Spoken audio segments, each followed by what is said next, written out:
That's right. That's right. We're doing the Dark Knight's Metal characters. I think it's about time I covered this on the channel. So the Dark Knight's Metal characters are basically evil versions of Batman from the Dark Multiverse, and they're basically made up of nightmares of the other members of the Justice League. However, the Dark Knight's Metal storyline in the comics mainly focuses on the versions of Batman in this Dark Multiverse. So I'm going to be going over these members of the Dark Multiverse and listing their origins. So let's begin. Okay, I had to do a lot of research for this video, so bear with me while I talk about the origins. So we're going to talk about the Batman Who Laughs first, mainly because he seems to be the most popular out of the Dark Knight's Metal characters. So this version of Batman is from an Earth where Joker has pretty much killed a lot of people. And he's even gone so far as to blow up a lot of buildings too. So Joker is torturing Batman, and Batman is actually paralysed from these drugs that the Joker has given him. And Joker actually shoots a kid's parents that are coming home from the theatre. A not so subtle reference to Batman's origins. Anyway, after seeing this, Batman is finally able to snap, and he actually kills the Joker, breaking his moral code. However, as we all know, this is what Joker wants Batman to do. After Batman crosses that line, he'll never come back. And, to put it lightly, Joker takes this a bit too far. Once Batman killed the Joker, Joker's body actually released a form of nanotoxin, which is more powerful than any of Joker's other toxins that gives you a hellish grin. So, a week later, in terms of the comic, this nanotoxin has been at work in Batman's body for over a week now. He invites the core members of the Bat family, excluding Damian Wayne, we'll get to that a bit later, to the Batcave. Now, Batman invites these members of the Bat family to the Batcave because he doesn't want them to warn any other heroes that the Joker has poisoned him with a nanotoxin. And then it's revealed he is already the Joker, and he kills the entire Bat family, excluding Damian Wayne. So he then turns Damian Wayne into his own pet. And then he takes these three kids that he was holding captive. I'll do a bit of explaining here. See, Joker had actually tortured a large group of children. What he did was, he killed their parents and then exposed them to his newest toxin. So they were very mentally damaged. And the Batman Who Laughs, which is the name he was going by now, took three of those kids and turned them into his own dog-like versions of Robin. And they're not the actual versions of Robin, i.e. Dick Grayson, Jason Todd, and Tim Drake. They're all dead. And Damian Wayne has been turned into a, well, to put it lightly, a mentally damaged Robin. To put it lightly, the Batman Who Laughs has the darkest origin out of all the Dark Knight's Metal characters. And the Batman Who Laughs is the most popular out of the Dark Knight's Metal characters, and I can see why. A Batman who is actually the Joker is definitely a cool idea to take the Dark Knight story. Okay, now we're going to move on to the Red Death. This version of Batman is my personal favourite, because I did sort of an animated short on it. Anyway, this version of Red Death is from a universe where most of the Bat family are actually dead, and Batman wants to steal the Flash's powers to go back in time and save them. Flash, however, refuses to give Batman his powers because common sense, and also Flash refuses to go back in time on Batman's behalf because the Flash knows that time paradoxes are a thing, Flashpoint, and because the Flash has refused, Batman decides to fight the Flash with all the weapons he's stolen from Flash's rogues gallery.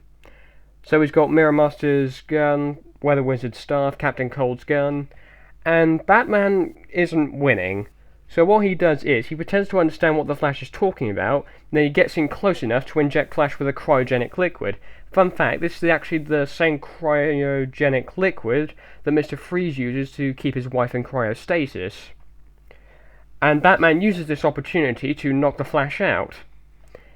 Despite the Flash's super healing, he is unable to heal his leg fast enough for Batman to knock him out.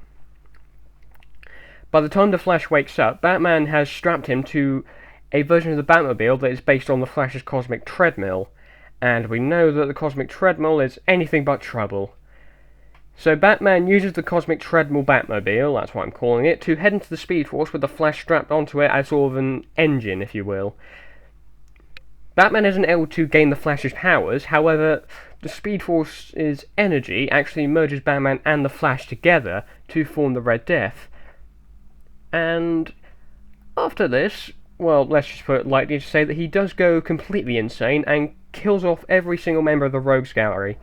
And by the time he's able to go back in time, it's too late because his universe is breaking apart. Just a quick side note here, the Dark Multiverse is basically a set of universes that will be breaking apart, and that's all they're destined to do. However, before this version of the Dark Multiverse's universe breaks apart, the Batman Who Laughs approaches the Red Death and says that he's putting together a team. Not so subtle Avengers joke there. Okay, now we're going to talk about the Murder Machine. I would describe this as the cyborg version of Batman. So basically, this Dark Knight's Metal is basically an evil version of the Justice League.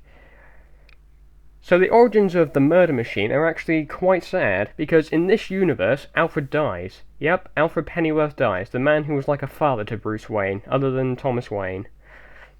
So in this universe, a group of Batman's villains have found the Batcave and torture Alfred Pennyworth into finding Batman's location. They understandably get carried away, and poor old Alfred bites the dust. Batman, understandably, is very distraught and devastated at the loss of his butler and father figure, and the Justice League tell him, Batman, you gotta let it go, he was a butler. Batman is saying, no, I'm not letting this go, I'm gonna take down these villains. And Batman does that in a very interesting way. He talks to Cyborg about an artificial intelligence Alfred he was working on, but he couldn't actually finish it. With Cyborg's help, he actually finishes the AI version of Alfred. And as we've seen with almost every artificial intelligence in films, including films like I, Robot and Avengers 2, the AI version of Alfred understandably goes and kills off every member of Batman's Rogues Gallery. He then merges with Batman to form the Murder Machine. Now, I would describe the Murder Machine as sort of like Cyborg and Batman rolled into one, except the Murder Machine has no fleshy parts whatsoever. So the Murder Machine then goes on to kill every member of the Justice League, including Cyborg, who he saves for last. After this, the Batman Who Laughs approaches him and says, I'm putting together a team. Another Avengers joke there. Okay, now we're going to talk about the Dorm Breakout. This is basically a very darker version of the Darkest Night Batman, going by Bat Lantern on one of the other Earths that is probably not around anymore. Anyway, in this universe, Bruce Wayne's parents still die, however, Bruce Wayne feels nothing. A Green Lantern ring then chooses Bruce to become the Green Lantern of Gotham. And to put it lightly, he just goes up and straight up murders Joe Chill. But how does he do this, I hear you ask? Because the Green Lantern ring doesn't permit killing. Batman overrides this function, or Bruce Wayne at this point, because he has a very high count of willpower, so he's able to override the function that allows the ring not to kill, and then he straight up kills Joe Chill. He then goes on to kill every member of Batman's Rogues Gallery in the main continuity, and the Green Lantern Corps, like the whole Corps, then just show up and say, Bruce Wayne, you're not eligible for the ring anymore, we want it back. And so, this version of Batman, now going by the name Dawnbreaker, doesn't take this very well and says, screw you, I've got a Green Lantern ring, I'm pretty much invincible now. And then he kills the entire Green Lantern Corps. Yep, the whole Corps. Every last one of them. And then the Batman Who Laughs approaches and says, I'm putting together a team you want in. Okay, now we're going to talk about the Drowned. Not to be confused with the Drowned mob from Minecraft. I apologise for that joke. Anyway, this version of Batman is actually Batwoman from another Earth. Now, keep in mind this Earth obviously is gender swapped, so keep that in mind. In this universe, Earth is at war with the Atlanteans, who declare war on the surface world. And in this universe, Bruce Wayne is actually Bryce Wayne and calls herself Batwoman. And, well, let's put it understandably and say that she is pissed at the death of a loved one. This version's well, this Earth's version of Catwoman, Sylvester Kyle, who is presumably going by the name Catman. I heard it in my head, sorry.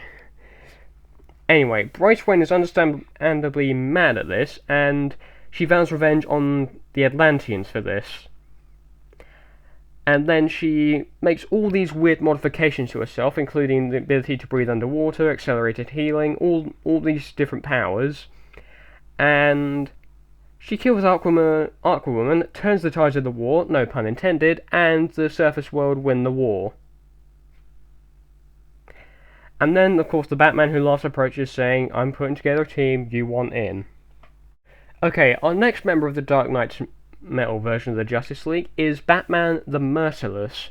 Now, in this universe, Ares the God of War, yes, the Wonder Woman villain, and the one who was played by Lupin in the Wonder Woman film, has built a helmet that increases his powers 100-fold. That is an actual quote from Neil Mouse Productions. Anyway, Batman is understandably pissed at Ares because from what we can see in the comic panel, Ares has possibly killed Wonder Woman. Batman, who was in love with Wonder Woman, is understandably pissed, and the helmet that Ares made has been knocked off his head. Batman then puts the helmet on, stupidly, and he kills Ares. However, he's unable to take the helmet off because it's a very powerful helmet. I don't understand why he'd want to take it off. And he then starts killing everyone, becoming Batman the Merciless. He also kills Wonder Woman because it turns out that Ares didn't actually kill her. He had just knocked her out cold. And yeah, basically an Ares version of Batman. That sounds pretty cool. Okay, our final member of the Dark Knight's Metal Justice League is Batman the Devastator, not to be confused with the Combiner from Transformers. Anyway, in this universe, Superman, for whatever ridiculous reason, goes evil for an unknown reason we don't know about, and he begins killing literally everyone. And Batman is the last standing hero, and the only weapon he has is a kryptonite spear. We know where that came from, Zack Snyder. Anyway, Batman and Superman are fighting, and Superman gets the upper hand and cuts off Batman's right arm, I think it is. And Batman has one more ace up his sleeve. That's not a Joker reference, by the way. The final ace up his sleeve is the Doomsday virus. Yep, for some reason Batman has a virus that can turn anyone into Doomsday, the monster who killed Superman. Batman injects himself with the virus, and he turns into Doomsday. He even grows back the arm that Superman cut off. And Batman actually kills Superman. Well, the Devastator does. And then, as we've come to know throughout the other members of the Dark Knight's Metal Justice League, the Batman Who Laughs shows up and says, "I'm putting together a team, you want in." Okay, so that was my video on the origins of the Dark Knight's Metal versions of Batman. What did you guys think of this? Are you a fan of any of these characters? My personal favourite now is the Red Death still, and in second place is definitely the Murder Machine. He's quite an interesting character. So, what do you guys think of these characters? Would you like to see them again if they want to pop up again in the future? I understand the Batman Who Laughs is the most popular among these characters, so I think it's possible he should probably come back somehow. So, tell me what you guys thought of this video in the comments, tell me who your favourite member of the Dark Knight's Metal cast is, and be sure to check out the channel for the rest of Batman Week, and I'll see you later. Goodbye.